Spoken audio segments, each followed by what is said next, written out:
वो कौन सी ऐसी वस्तुएं हैं, पूजा सामग्री हैं जो भगवान शिव को अर्पण नहीं की जाती हैं, जिन्हें अर्पण कर देने से भगवान शिव प्रसन्न होने की बजाय नाराज हो सकते हैं। तो ऐसी जो चीज़ें हैं जो भगवान को पसंद नहीं है, यदि आप उनको उन पर चढ़ा देंगे तो वो उससे प्रसन्न होने के बजाय और नाराज हो जाएंगे। तो आइए जानते हैं कि वो 6 चीज़ें कौन सी हैं जो भगवान शिव को अर्पण नहीं की जाती हैं। तो नमस्कार मित्रों, अमराक्षी तंत्र में आप सभी लोगों का स्वागत करता हूं और आशा करता हूं कि आप सभी लोग स्वस्थ होंगे और निरोगी होंगे। साथ ही यह भी कामना करूंगा कि भगवान शिव की कृपा आप पर बनी रहे। इसीलिए इस टॉपिक को लेकर के आया कि जो जितने भी शिव भक्त हैं, जिन्हें मालूम है या नहीं मालूम है, जिन्हें नहीं मालूम है तो उनके लिए आज मैं ये टॉपिक लेकर आया हूँ कि वो कौन सी 6 पूजा सामग्रियाँ हैं जो भगवान शिव को अर्पण नहीं करनी चाहिए। अगर आप मेरे चैनल पर नए हैं तो चैनल को सब्सक्राइब कर लीजिए, क्योंकि ऐसे ही बहुत ही अच्छी जानकारी जो है मैं भगवान से जुड़ी, तंत्र मंत्र से जुड़ी, देवी देवताओं से जुड़ी लेकर आता रहता हूँ।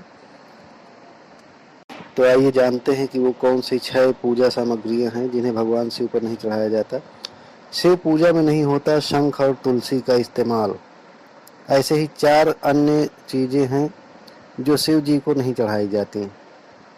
हिंदू धर्म में सभी देवी देवताओं को प्रसन्न करने के लिए उनकी आराधना करने के विशिष्ट तरीकों का वर्णन उपलब्ध है। कुछ ऐसी सामग्रियां और विधियां होती हैं जो विशिष्ट आराध्य देव को बहुत पसंद होती हैं। उनकी पूजा में उन सामग्रियों की उपलब्धता मनवांछित फल भी प्रदान करती है। लेकिन कुछ ऐसी सामग्रियां भी होती हैं जिनका प्रयोग करना उल्टा परिणाम दे सकता है। जहाँ कुछ चीज़ें आराध्य देवी देवताओं को पसंद आती हैं, वहीं कुछ उन्हें बिल्कुल पसंद नहीं होती। ऐसे में अगर उन्हें वे वस्तुएं अर्पित कर दी जाती हैं या उनकी पूजा में उन सामग्रियों का प्रयोग कर दिया जाता है तो ये समस्या का कारण बन सकता है। इसलिए सबसे पहले हमें क्या करना चाहिए कि हम जिस भी देवी देवता की पूजा आराधना करते हैं तो उन देवी देवता के बारे में पहले उनका स्वभाव जान लेना चाहिए। उन्हें क्या क्या अर्पण किया जाता है, उनकी पूजा सामग्री में क्या क्या लगता है, तो ये सब पहले जान लेना चाहिए ताकि कोई भूल ना हो। यदि जानकारी रहेगी तो देवता नाराज नहीं होंगे, क्योंकि हम तो यही सोच करके पूजा पाठ करते हैं, आराधना करते हैं, उनको भोग प्रसाद चढ़ाते हैं ताकि वो प्रसन्न हो। पर कई बार हमसे अनजाने में चूक हो जाती है कि जो चीज़ उन्हें नहीं चढ़ानी चाहिए वही हम चढ़ाए जा रहे हैं। फिर बाद में परिणाम ये निकलता है कि आखिर हम तो इनकी पूजा आराधना कर रहे थे, हमने तो इनको भोग प्रसाद चढ़ाया, उसके बाद ये उल्टा परिणाम क्यों निकल रहा है, ये हमसे प्रसन्न होने की बजाय नाराज क्यों हो गए, बुरे बुरे सपने आएंगे, डरावने सपने आने लगेंगे। तो उनकी प्रकृति, उनका चढ़ावा, उनको क्या लगता है, क्या नहीं लगता है, क्या चढ़ाना चाहिए, क्या नहीं चढ़ाना चाहिए, ये बहुत अच्छी तरीके से जानकारी कर लेना चाहिए। आजकल तो यूट्यूब और गूगल है तो बहुत आसानी से जानकारी मिल जाती है, कहीं किसी के पास पूछने भी नहीं जाना पड़ता है। भगवान शिव जिन्हें भोलेनाथ भी कहा जाता है और विनाशक भी, जहाँ वे अपने भक्तों से बहुत ही जल्दी प्रसन्न होते हैं तो क्रोध के कारण बहुत जल्दी रुष्ट भी हो जाते हैं, रौद्र रूप भी धारण कर लेते हैं। भगवान शिव को भांग धतूरे का चढ़ावा बहुत ज़्यादा पसंद है। आप यदि नहीं जानते हैं तो आपको यह जान लेना चाहिए कि भांग और धतूरे का चढ़ावा भगवान भोलेनाथ को बहुत ज़्यादा पसंद है। पर कुछ ऐसी सामग्रियां भी हैं जिनका उपयोग शिव आराधना के दौरान बिल्कुल नहीं करना चाहिए। शिव पुराण के अनुसार शिव भक्तों को कभी भी भगवान शिव को ये 6 वस्तुएं बिल्कुल भी नहीं चढ़ानी चाहिए। नंबर 1, केतकी के फूल। पौराणिक कथा के अनुसार केतकी फूल ने ब्रह्मा जी के झूठ में साथ दिया था, जिससे नाराज होकर भोलेनाथ ने केतकी के फूल को श्राप दिया और कहा कि शिवलिंग पर कभी केतकी के फूल को अर्पित नहीं किया जाएगा। इसी श्राप के बाद से शिव को केतकी के फूल अर्पित नहीं किए जाते हैं। नंबर 2, तुलसी की पत्ती। यूँ तो तुलसी की पत्तियाँ पूजा में काम आती हैं, लेकिन भगवान शिव की पूजा के लिए इनका इस्तेमाल नहीं करना चाहिए।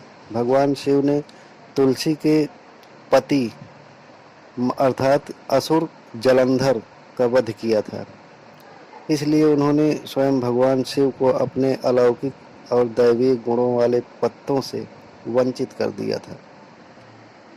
आपको शायद ये मालूम नहीं होगा या मालूम भी होगा, ये जो जलंधर जो थे तुलसी माता के पति, ये शिव से ही निकले थे, मतलब उनकी क्रोधाग्नि से उत्पन्न हुए थे और ब्रह्मा के वरदान के अनुसार उन्हें कोई मार नहीं सकता था। सिर्फ भगवान का त्रिशूल ही उनका वध, त्रिशूल नहीं, भगवान शिव का भी त्रिशूल उनका वध नहीं कर सकता था, लेकिन फिर भी भगवान भोलेनाथ ने दूसरे तरीके से उनको मारा था।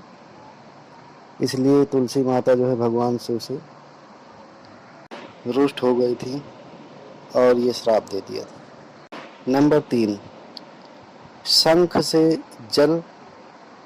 दैत्य शंखचूड़ के अत्याचारों से देवता परेशान थे। भगवान शंकर ने त्रिशूल से शंखचूड़ का वध किया था, जिसके बाद उसका शरीर भस्म हो गया था। उस भस्म से शंख की उत्पत्ति हुई थी, उसी भस्म से शंख की उत्पत्ति हुई थी। शिव जी ने शंखचूड़ का वध किया, इसलिए कभी भी शंख से शिव जी को जल अर्पित नहीं किया जाता। नंबर 4, कुमकुम या सिंदूर। सिंदूर विवाहित स्त्रियों का गहना माना गया है। स्त्रियां अपने पति की लंबे और स्वस्थ जीवन की कामना हेतु अपनी मांग में सिंदूर लगाती हैं और भगवान को भी अर्पित करती हैं, लेकिन शिव तो विनाशक हैं। यही वजह है कि सिंदूर से भगवान शिव की सेवा नहीं की जाती है। नंबर 5, नारियल का पानी। शिवलिंग पर नारियल अर्पित किया जाता है, लेकिन इससे अभिषेक नहीं करना चाहिए। देवताओं को चढ़ाए जाने वाले प्रसाद ग्रहण करना आवश्यक होता है, लेकिन शिवलिंग का अभिषेक जिन पदार्थों से होता है उन्हें ग्रहण नहीं किया जाता, इसलिए शिव पर नारियल का जल नहीं चढ़ाना चाहिए। नंबर 6, शिव जी के अतिरिक्त लगभग सभी देवी देवताओं को पूजन में हल्दी, गंध और औषधि के रूप में प्रयोग की जाती है। शास्त्रों के अनुसार शिवलिंग पुरुष तत्व का प्रतीक है और हल्दी स्त्रियोचित वस्तु है। स्त्रियोचित यानी स्त्रियों से संबंधित, इसी वजह से शिवलिंग पर हल्दी भी नहीं चढ़ाई जाती है। तो आपको ये जानकारी कैसी लगी आप कमेंट बॉक्स में बताइएगा, और मिलते हैं अगली नई जानकारी के साथ। तब तक के लिए नमस्कार। उससे पहले अगर चैनल पर नए आए हैं तो चैनल को सब्सक्राइब कर लीजिए, बेल आइकन दबा लीजिए, ताकि जो भी जानकारी मैं डालूँ वो आप तक सबसे पहले पहुंच सके। शुभ रात्रि।